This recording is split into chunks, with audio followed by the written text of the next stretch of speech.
A day in my life bilang isang gwapo. At pag meron ka nito, palagi kang panalo. Igimoy!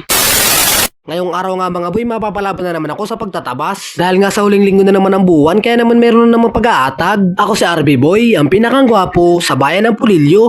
Supot pero kilabot. Pangarap kong yumaman sa malinis na paraan at paano ko gagawin yun? Tara, samahan niyo ko.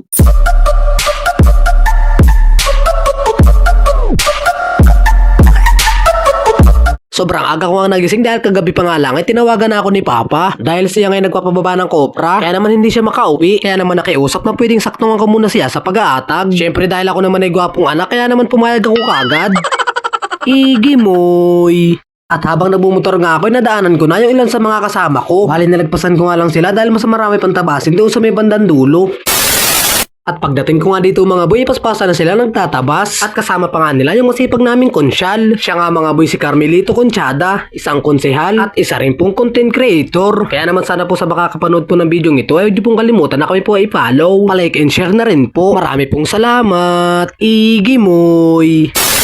Pagkatapos ko nga kumuha ng ilang video mga boy, ay nagsimula na rin ako sa aking pagtatabas dahil nakakaya na nga sa kanila dahil huli na rin akong dumating. Tapos ay panay video pa ako pagdating ko.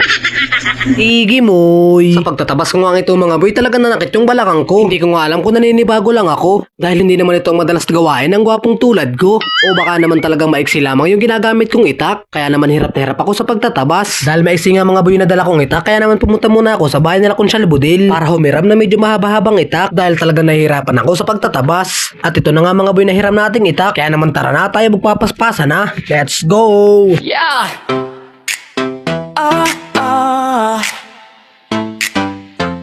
Yeah! Sa bayan ng Pulilo may isang pangalan. Nasa gwapo'y walang kahalin tulad kailanman. Si RB Boy, astig gumalaw na pagkagabest. May dating na di matatawaran. Pag siya'y dumaan, lahat napapatingin ang kababaehan. May karisma na kayang mang-akit ng ngititingin. Tahimik minsan, pero pag nagsalita lahat mapapawaw. Buong tropa'y sabay sigaw sa tuwa't mapapawaw. Pag si RB Boy, yeah, pag si RB Boy ang gumalaw, Igimoy.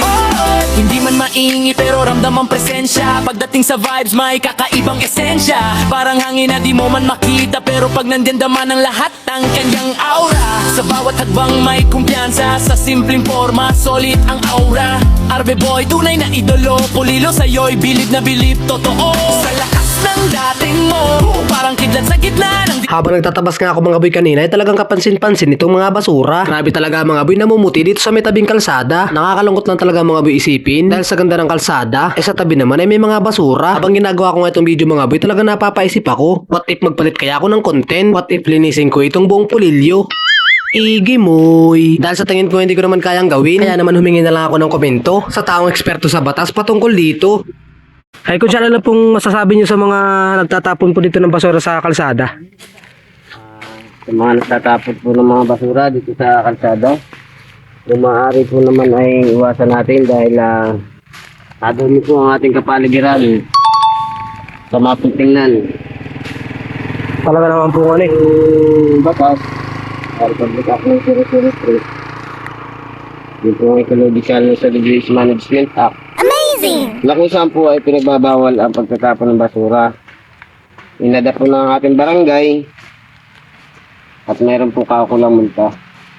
Yun po ang aking nasasabi sa mga tatapon ng basura. Checkin mo po yung mahuhuli ay mapaparisahan po. Dali po ano eh. Batas. Dali. Ayun mga boy, narinig nyo naman kung ano yung sinabi ni Conchal. Kaya sana naman po sa mga nagtatapon po ng basura sa kalsada ay pakiiwasan na lang po ano. Pakasilid na lang po sa inyong mga bulsa o kaya ay kung saan man na pwedeng hindi sa kalsada maitapon. Yun lang po. Maraming salamat mga boy. At yan na nga po mga boy ang aming natabasan. Sana po mga boy ay inyo pong nagustuhan. Bali yung tabing kalsada lang naman po ang aming nalinisan. Dahil yung kabuuan po yung may-ari na po ng niyugan. Maraming salamat po mga boy sa panunood. Sana po huwag niyo pong kalimutan na mag-like and share. Pa-comment na rin po kung taga saan kayo para malaman ko rin po kung saan po umaabot ang mga ina-upload ko pong video. Marami pong salamat.